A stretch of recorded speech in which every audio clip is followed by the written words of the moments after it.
አርዕስተ ዜና። በዓለማችን ክህደት የተባለ አደገኛ በሽታ ተከሰተ።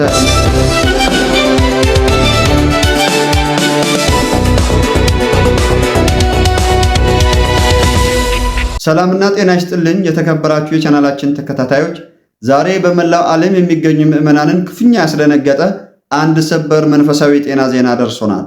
በዓለማችን ላይ ክህደት የተባለ እጅግ አደገኛ በሽታ መከሰቱን የወንጌል ዶክተሮች በይፋ ገልጸዋል።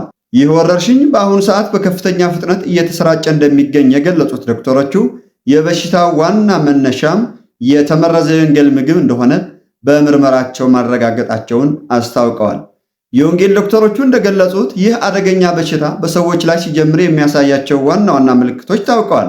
እነሱም ምናለበት ባይነት፣ ራስን ከሌሎች አብልጦ ማየት፣ እንደ አሳማ ሁልጊዜ ለስጋ መብላት፣ ያለመጸለይ፣ የእግዚአብሔርን ቃል እንደፈለጉ መተርጎም፣ የንስሐን እውነተኛ ትርጉም አለማወቅ፣ አዕማደ ምስጢራትን አለመረዳትና መዝሙርን መናቅ ናቸው። ይባስ ብሎም በሽታው ሲጠናከር የጌታችን የኢየሱስ ክርስቶስን አምላክነት፣ የቅዱሳን አማላጅነትና የሥርዓተ ቤተክርስቲያን አስፈላጊነት እስከ መካድ የሚያደርስ አስፈሪ ደረጃ ላይ እንደሚያደርስ የሕክምና ባለሙያዎቹ ጨምረው አስጠንቅቀዋል። ይሁን እንጂ ይህ ወረርሽኝ ሙሉ በሙሉ መከላከያና ፈውስ እንዳለው ወንጌላዊው ዶክተር ሉቃስ የተባሉት ታዋቂ ስፔሻሊስት ለጋዜጠኞች በሰጡት መግለጫ ተናግረዋል። ዶክተሩ እንዳሉት እያንዳንዱ ምዕመን ራሱን ከዚህ መቅሰፍት ለመጠበቅ 5 ዋና ዋና መከላከያዎችን በአስቸኳይ መጠቀም ይኖርበታል። የመጀመሪያው መከላከያ የጾምና የጸሎት ክትባት ሳይሰለቹ መከተብ ሲሆን፣ ሁለተኛው ደግሞ ዘውትር ወደ ቤተክርስቲያን ላቦራቶሪ እየሄዱ ከትዕቢት ነፃ መሆንን በምርመራ ማረጋገጥ ነው።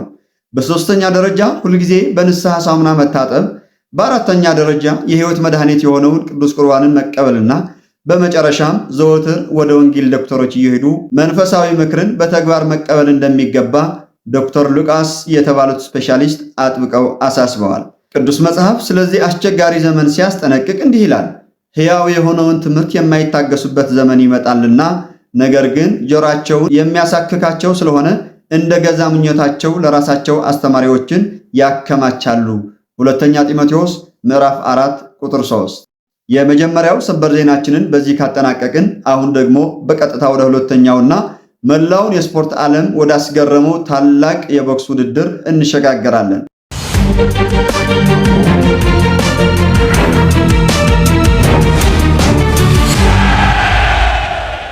አዎ፣ ባለፈው ሳምንት በታሪክ ለመጀመሪያ ጊዜ ሙሉ 80 ዙር የፈጀ ታላቅ የመጨረሻ የቦክስ ውድድር ተካሂደዋል። ይህ ፍልሚያ የተደረገው በምድር ታዋቂ በሆኑ ቦክሰኞች መካከል አይደለም። ለዘመናት በከባድ ባላንጣነት በዘላቂነት በሁለቱ ታላላቅ ኃይሎች በነፍስና በስጋ መካከል የተደረገ የሞት ሽረት ፍክክር ነበር።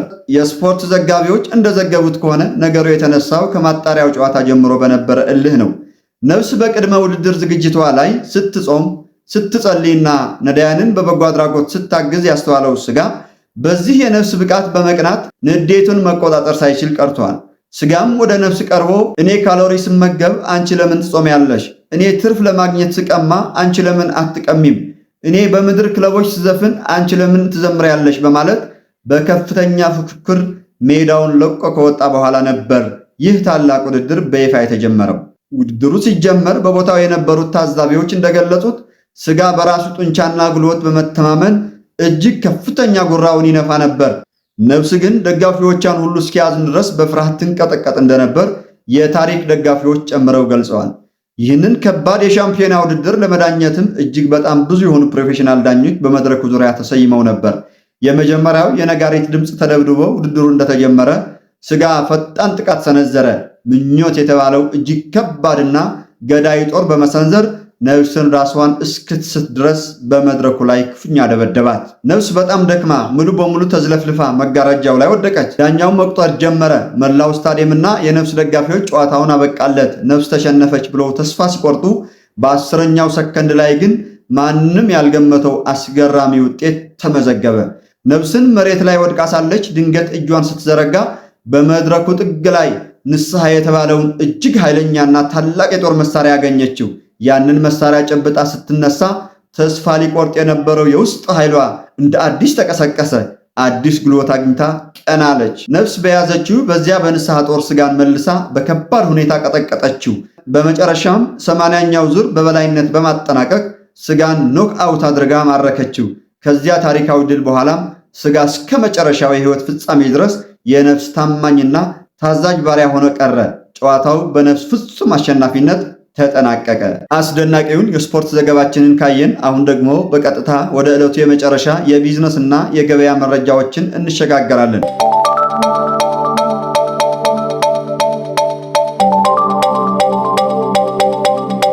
ዛሬ በሰው ልጅ የህይወት ገበያ ውስጥ ታይቶ የማይታወቅ ታላቅ የመንፈሳዊ ትርፍና የኪሳራ ሪፖርት ደርሶናል። የመጀመሪያው የቢዝነስ ዘገባችን የሚያሳየው በምድር ላይ ስሙ የናኘውና በርካታ ደንበኞችን ያፈራው የትዕቢትና የኃጢአት ኩባንያ ባለፈው ሳምንት በታሪክ ትልቁን ኪሳራ ማስመዝገቡን ነው። ይህ ኩባንያ ለብዙ ዘመናት ሰዎችን በምድራዊ ዝና፣ በቁሳቁስና በጊዜያዊ ደስታ በማታለል ከፍተኛ ትርፍ ያገኘ ይመስል ነበር። ነገር ግን የሰማይና የምድር ታላቅ ኦዲተር እግዚአብሔር የኩባንያውን የሂሳብ መዝገብ ሲመረምር ድርጅቱ ሙሉ በሙሉ በዕዳ የተዘፈቀና የመጨረሻ መድረሻውን ፍጹም ክስረት መሆኑን በይፋ አረጋግጧል። ቅዱስ መጽሐፍ ስለዚህ ጉዳይ በቢዝነስ መዝገቡ ላይ እንዲህ ሲል ያስጠነቅቃል። ሰው ዓለምን ሁሉ ቢያተርፍ ነፍሱን ቢጎዳ ምን ይጠቅመዋል? ማቴዎስ ወንጌል ምዕራፍ 16 ቁጥር 26።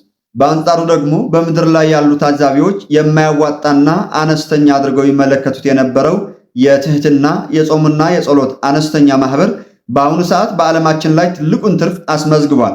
ምንም እንኳ ይህ ማህበር መጀመሪያ ላይ ኢንቨስትመንቱ ላብ፣ እንባ፣ ስደትና ትዕግስት ስለነበር ብዙ ሰዎችን ባይስብም አሁን ግን የመጨረሻው የትርፍ ድርሻው ሲታወጅ የዘላለም ሕይወትና የማይጠፋ የሰማይ ክብር ሆኖ ተገኝቷል። የዚህ መንፈሳዊ ቢዝነስ ዋና ስራ አስኪያጅ የሆነው ጌታችን ኢየሱስ ክርስቶስ ለባለ አክሲዮኖች የሰጣቸው የዋስትና ሰነድ ነገር ግን አስቀድማችሁ የእግዚአብሔርን መንግስት ጽድቁንም ፈልጉ ሌላው ሁሉ ይጨመርላችኋል። ማቴዎስ ወንጌል ምዕራፍ 6 ቁጥር 33። የተከበራችሁ የቻናላችን ቤተሰቦች ዛሬ ያቀረብናቸው ሶስቱም ዘገባዎች የክህደት በሽታ ወረርሽኝ፣ የነፍስና የሥጋ የቦክስ ፍልሚያ እንዲሁም የመንፈሳዊ ቢዝነስ ሪፖርት ሁላችንም በየትኛው የህይወት ጎዳና ላይ እንዳለን እንድንመረምር የሚያደርጉ ናቸው። እናንተስ ከዛሬው ሙሉ የተቀናጀ መንፈሳዊ ፕሮግራማችን ምን ተማራችሁ? አስተያየታችሁን ከታች ባለው ኮሜንት ላይ አስፍሩልኝ። ቪዲዮውን ከወደዳችሁት ላይክ፣ ሼር፣ ሳብስክራይብ ማድረጎን እንዳይረሱ። ስላዳመጣችሁኝ ከልብ አመሰግናለሁ።